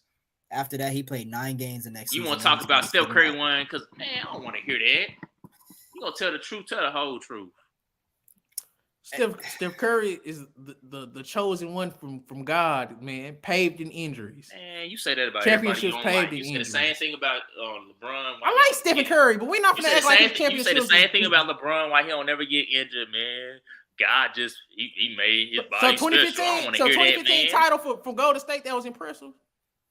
They won. It don't They matter how won. impressive it was. Fake as hell, bro. Yeah, man, that nigga LeBron. There was injuries for the Cavs, but I mean, at the end of the day, they still won. Y'all niggas so. Because if they would have choked, and y'all wouldn't have been saying nothing but about, oh, they should have won that, yada yada. Y'all would have praising LeBron. They did what they were supposed to do. All right. That's all that matters. Oh my God. So they don't crazy, get. They don't. man. If they didn't do what they were supposed to do, y'all would be giving them flack. Y'all talking about this dynasty without Kevin Durant, like they just was a dominant NBA team, man. They had that 173 in 9 year or whatever the fuck it was, and they got their ass walked down in the finals. They get to the finals every year. The only person that was in the finals was LeBron. But this is what I'm saying about this Warriors dynasty pre Kevin Durant. They went twice. Once they won because of injuries. The second time they got walked down after being up 3-1, and they recruited Kevin Durant. Yeah, we don't know if they was on they really need KD. They up 3-1. So you can definitively. They really needed KD then. So you definitively can say they would have been a dynasty without Kevin Durant. That's what you're saying. You don't think they was gonna be in the finals for next year? I think they would have been in the finals. Yeah, who was gonna beat them? Back. I don't know if they're gonna win. But they're definitely gonna be back.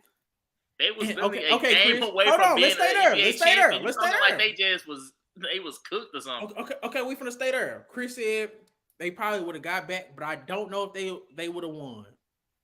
If they would have lost, they still could have been. Man, nigga, we didn't have who had faith in the Golden State Warriors? Because we all was saying that we thought that Cleveland could have beat them if everybody was healthy. Came back, they beat them, and then the motherfuckers recruited Kevin Durant. So it's an unknown. We only think about this Warriors dynasty because Kevin Durant came in and guaranteed them one championship. Kevin Durant already had his bags packed when he lost to them. They beaten Kevin Durant to get to the finals. So clearly they didn't need him to get to the finals. That's all I'm saying. To get to the finals, to get into the finals make you a dynasty? That's what I'm saying. What makes them a dynasty without Kevin Durant? It was 1-1. What makes them a dynasty without Kevin Durant? You had like it was a gap before they got back to the finals. Then they had, oh man, we need KD to get back to the finals. They was literally just in the finals. Question. What makes them a dynasty without Kevin Durant? I don't know. You can't just go to the final. If you go to the final a lot and you lose, no, you're not necessarily a dynasty, but that don't mean you're a terrible team, or that don't mean you need another superstar to win a finals. Is LeBron's Cavaliers team a dynasty for getting to the finals 4 years in a row? Hell no. And I feel the same way about the Warriors. That shit ain't no dynasty without Kevin Durant. Kevin Durant giving them 2 championships in a row, going to a 3 straight finals. That's what made them a dynasty. And then them winning this fluke ass championship from last year when fucking Clippers was hurt, Memphis was hurt, fucking Nuggets was hurt. They won, whoop-de-damn-do. But that shit ain't gonna be like, oh yeah, they're a dynasty. They got their ass smacked in the second round. Motherfuckers is finna blow this shit up. I'm not finna act like this just the Warriors just dominated the NBA without Kevin Durant. I'm not finna do that. They ain't make it in the playoffs. Clippers wouldn't have done anything, but because Kawhi was hurt and Paul George was hurt, and then when he got back right, now all of a sudden you got hope in the Clippers. No, I'm saying how injured the NBA was, how everything fell into place for Stephen Curry and the Warriors. You acting like what I'm saying is not making sense, and it's facts. Are they not always hurt? Based on what you say, they always hurt. So now all of a sudden, since the Clippers are, I can use that in my argument because that fits my narrative. Like, no, we ain't about to do that. We not finna act like this was. Murray had been hurt the season before, so we're not about to use that excuse either. Y'all so disgusted with this Warriors dynasty shit, man. I said they're not necessarily a dynasty, but they didn't need KD either. I don't see how you didn't need a nigga that you end up needing. How did we need him? We just was in the finals before. They lost. Hey, you know what KD could have done? He could have won. He could have won when he's up 3-1. DJ, I would agree with you if they went to another finals and lost again, but they only lost one time before they said, okay, yeah, we're gonna get KD. You needed the nigga that choked against you. If it wasn't for KD choking, they would have got their ass lost. They would have lost in the fucking Western Conference Finals. They didn't win in the Western Conference Finals. KD choked the shit. Oh my god. What? That's crazy. You talk about how I don't like giving people credit, and this boy over here giving credit to somebody who choked.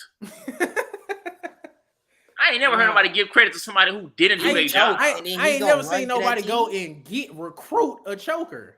I've never seen that either. So y'all can say what y'all want, but the nigga that y'all say choked, they recruited him. They got on a private jet. Didn't Miami do that with LeBron? Y'all know how much private jets cost? They got on a private jet to go get a choker.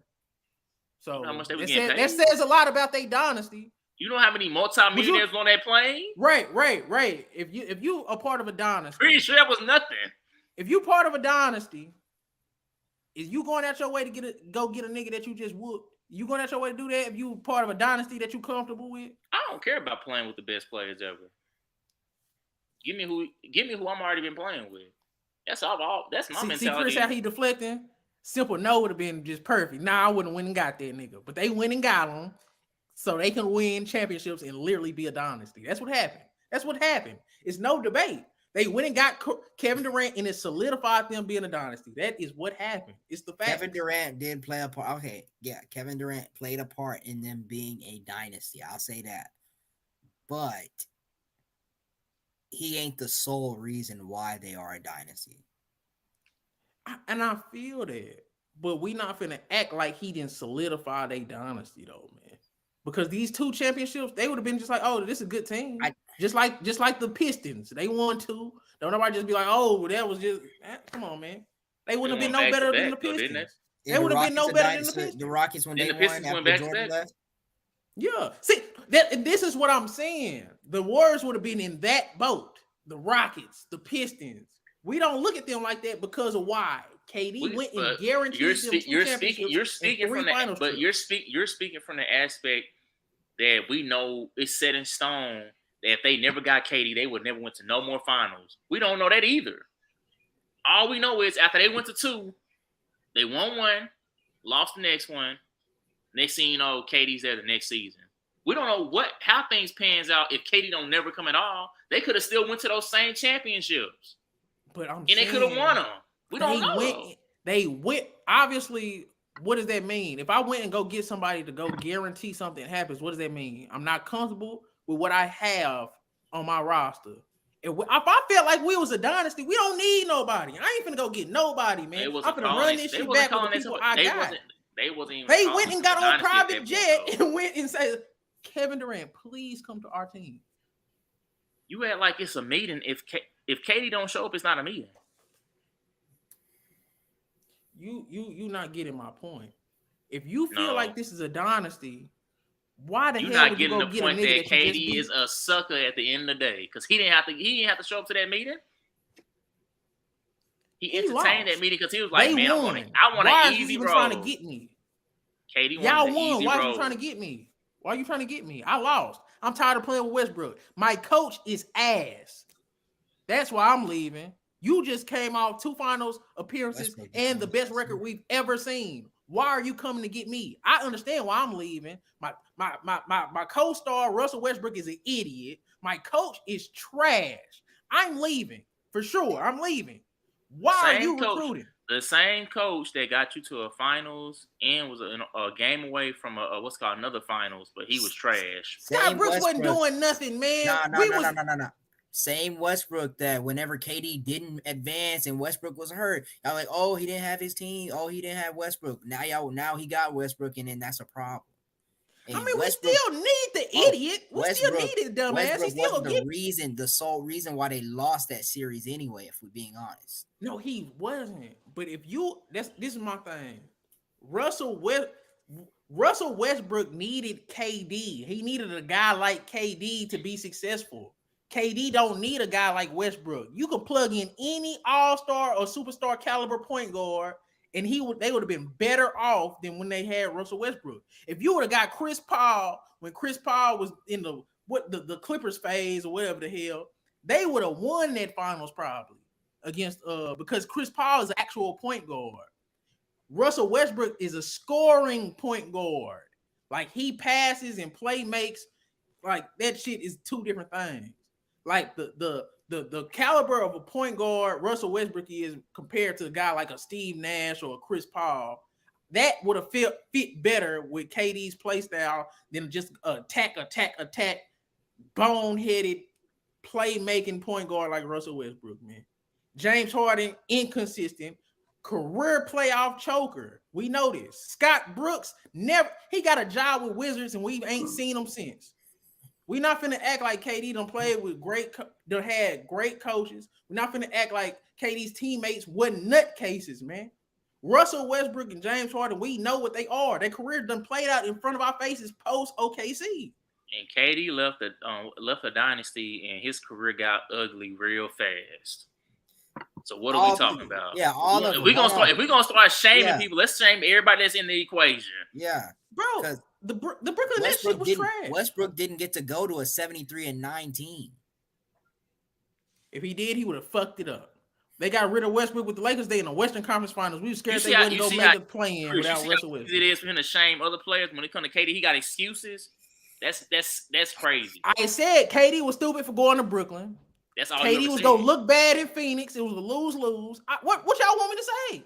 I said KD looked like Wood Harris. I'd have said what more do y'all want me to say? What he like against Boston? Oh, that was nasty. He looked like trash. Play like shit. I don't know what you want me to say. It is what it is, but I'm not gonna act. I want you to stop making excuses for a guy. No, it's not excuses. It's the facts. It's supposed to be an all-time great in your eyes. Y'all don't understand what happened. I want you to stop making excuses for all-time great. Bro, all-time greats don't get Brooklyn excuses. Nets. So, okay, let me ask you this question. Did OKC fail because of Kevin Durant? Was it Kevin Durant's fault? All-time greats don't get excuses. Was it Kevin Durant's fault? All-time greats don't get excuses. I'm going to be honest, yeah. Because if you Kevin Durant, you should have won that series. I don't know what to tell you. You up 3-1. Oh, up 3-1. Up 3-1. Yeah. You up 3-1. DJ, name me an all-time great that get this many. Steph Curry done lost 3-1, and LeBron done lost 3-1, so it is what it is. And what excuses we get him? What excuses we get him? We don't bring it up as much as we bring up KD's 3-1. Y'all steady bring up KD 3-1. Because after the 3-1, he joined the team. See, y'all act like, bro, if I'm on a team, OKC, that's going nowhere. That team was going nowhere. People do talk about Steph Curry giving up 3-1 in the finals. You think KD's 3-1 get mentioned more than the finals 3-1 comeback? Are you serious? Don't nobody hear about this shit. They only use that shit to praise LeBron. They don't use that to tear down Curry. I ain't never heard nobody use it to Curry. Yo, that's crazy. Y'all be hearing that to tear down Curry. They be saying Curry is not a playoff. They be using that to say he's a playoff choker. They be saying he's not clutch. They be saying that to say that he can't do it. I mean, so they talk about how he been 0 for 12 and what's going go ahead to tie and win the game. Yeah, they talk about those things about Curry. Like, I don't know. That's when you they were praising Curry. They didn't necessarily going nowhere either. They could have went somewhere. Hey, DJ only look at sports when people are either shaming LeBron or making excuses for KD. That's the only time he sees sports. Anything else, he can't. I didn't see that. Y'all ready to wrap this up, man? Chris, you got anything you want to say since you popped on a little late? Anything you want to talk about before we move on? Take it out of here. I ain't got much to say. They already did the Jokic and Lakers recap. I'll just say this. Jokic looked amazing. Like, if you don't see that he's an amazing offensive talent and one of the best center in the league, like, I don't know what to tell you. But I'm going to say this, like, LeBron, whenever he do have a competent team, he usually get to the finals. So I still probably going to say the Lakers are going to find a way to get this one. And they play great. So pushed it towards the end. So that's all I got. I know y'all covered most of it. So you got anything to say about the Heat? Heat culture is amazing, but I think Celtics just got more depth. So that's just my basic idea on that. So Celtics probably get it, but I'll be amazed. I really applaud Jimmy if he get this one done too. I know they always go 6-7. So okay. Ray, anything you want to say before we get up out of here? Take that hate up out your heart. I don't know what Bron did to you. I don't know if he didn't sign your autograph back in the day or what. I know we was kids when he first came in the league, but man, you gotta take that hate about LeBron. What I say? Bro, you use that hate that you got against LeBron, and if somebody says something against your favorite player, oh man, the same intensity you bring to Bron, that's the same intensity you bring if somebody talking about your favorite player.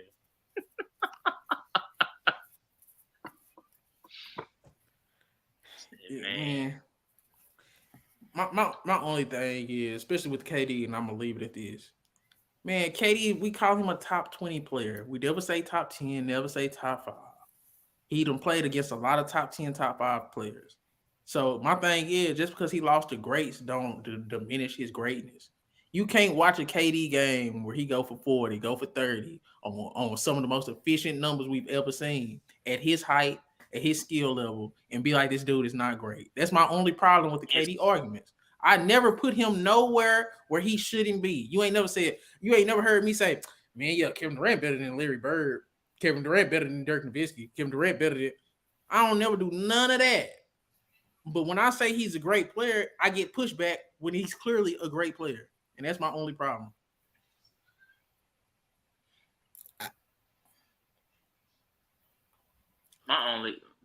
This is the last thing I'm going to say. I ain't trying to start no more debates. But only thing is, my only gripe is when you say stuff like he lost to other great players. In order for you to establish yourself as a great player alongside them other great players, at some point you have to knock them off. This is what I'm saying. No, y'all don't do that. Y'all don't do that with Dominique Wilkins. Y'all don't do that with George Gervin. Y'all don't Nobody looks at Dominique Wilkins as an all-time great. No, nobody. I would say this, like everybody. Dominique an all-time great with no finals appearances.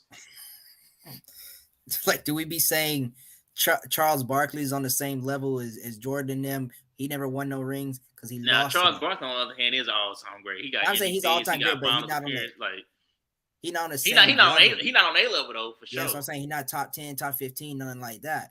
And you can't say, oh, but he should be because he was losing to great players. You can't say that. But nobody ever shits on Charles Barkley and Karl Malone like they shit on KD. So you telling me our whole lives, people been making jokes about Charles Barkley ain't never got a ring. You can't sit at this table. We've been hearing that since we was little kids, DJ. You act like you don't remember that. That's true. No, that's true. He the first person I'm like that. I thought Charles Barkley was trash growing up just because of that. I started seeing how this dude is cold. No, I love him. I think he's nice. I think he's. No, I'm great. saying before I actually seen games of him, I was like, man, he must be trash. How much they talk about him? I started watching. I'm like, bro, why they talking about him like this? This dude is cold. Yeah. He got an MVP. Yeah. So I'm like, they don't just give MVPs to anybody. Not during those eras. Like, I'm like, bro, come on, man. But hey, it is what it is. That's something you go. Hey, when you sign up to play against the best athletes in the world on whatever professional sport you want to play at, that's what you signing up for. Once you establish yourself as a great, now you got to prove to everybody why you even got to that level. Yeah, I'm gonna say KD is an all-time great, all-time talent, but you can't put him on this if you gonna say, oh, but he lost to these greats and he can't be on the same level as the greats. That's all I'm gonna say. He's not okay. I get what you're saying. Hold on a second. This is the best analogy. You know, I always bring up Kobe. If Kobe never won without Shaq, Kobe definitely wouldn't have no argument as even being in the top 10. He would have been great, but he would never, ever have an argument to be inside that top 10 without, because that would have, man, he was in Shaq's shadow. Shaq, the one who got him the rings. Though that narrative would have been true. But once Kobe showed, man, I'm not just gonna win another ring without him. I'm going to 3 more. And in that 3 run, I'm gonna win Finals MVPs. I'm gonna win an MVP. I'm still gonna be getting all NBA. I'm gonna be all defense. I'm gonna be an all-star caliber player every single year. So that's when it established, like, okay, Kobe's exactly who he said he was, and he's proved it. Versus, man, I played against a great Spurs team. I couldn't get past them. Man, I played against a great Boston team. I couldn't get past them. Kobe, man, that's what I talk. Like, when you want to be on that upper echelon, You got to go that extra mile to show people like this is why I'm saying I'm an upper echelon player.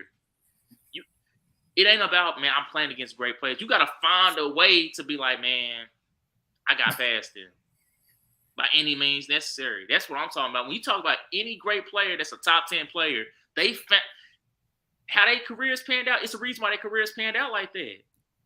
I feel like you just you wasting a lot of airspace when you talk about top 10. I'm not putting Kevin Durant right there. The reason why we're not putting him right there because he never got it done at that level. I know why Kevin Durant not a top 10 player, right? You don't got to keep bringing it up. Why? We know why he's not.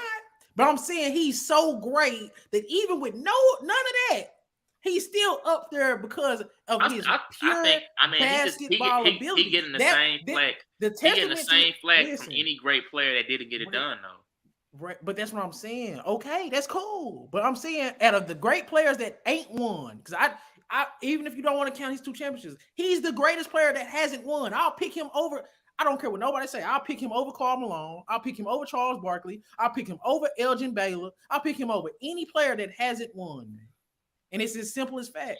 And it's just like, even if he didn't win in Golden State, he probably would have went down as the greatest player that didn't win.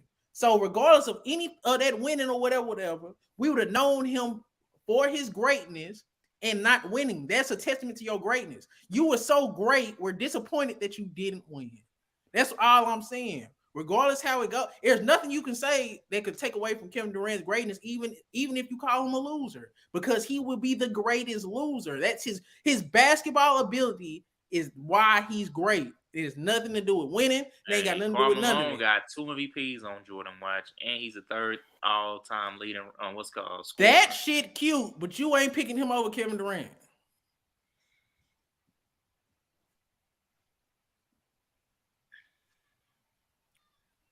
Oh, like man, yeah, y'all. I agree. That's all I'm gonna say. I agree. That's all I'm gonna. But hey, you got him where you got him. That's good. I'm good. I ain't putting them top 15. I ain't putting them top 10. But it ain't 20. It ain't. You got him over Wade. Shit. Yeah. I ain't gonna lie. Yeah. I seen people debating that. They saying that some people had Wade over KD. I'm like, that's an interesting debate because Wade don't got an MVP, but he do got a Finals MVP. We gotta wrap this, but we gotta start talking about how a lot of these niggas using these championships as deodorant too, because a lot of these niggas not as good as what these championships try to make them look like. Like Paul Pierce. Wade was crazy. Wade was crazy though. Now I'm saying like Paul Pierce. Oh yeah, I'm down to have that debate. I'm not putting Pierce over KD, but Pierce, man, it's just a running joke now because Draymond went viral for it. We don't love you like Kobe, but come on now. Man, Pierce didn't win that championship. He's not a part of those conversations, bro. He's not a part of none. I don't think Pierce ever tried to put himself as in those That's what I'm saying. But Draymond can't talk. Draymond ain't the right person to say that to Pierce either, because Draymond is not nowhere near the player that Pierce was in his prime. But for what Draymond is, he's the 2nd greatest, or if not the greatest role player ever. That's something that you can talk if you want. We're not in the same category. I was a superstar player. You was a superstar role player. What are you talking about? I'm the second greatest. You the second greatest, bro. You the second greatest role player. That what you just gave him the title as? That's crazy. Hall of Fame kickers is still in the first greatest role player. It's a Hall of Fame kicker right next to a Hall of Fame quarterback. Who the first greatest role player? He gonna say Rodman. Dennis Rodman. So you got Draymond over Manu. I know you don't. You just sitting there saying stuff. Dang. I would have loved to see that Lakers team with Lamar Odom go at it with Draymond. Oh no, I'm not putting Lamar over. You think that now because they didn't go against each other, but if they did, Lamar Odom would have showed him exactly who was the real role player. Well, okay. That be if who is doing this, man. We'll catch y'all next. No way for that. We ain't finna get into the role player debate today, man. But all right, y'all. All right, y'all. All right, man.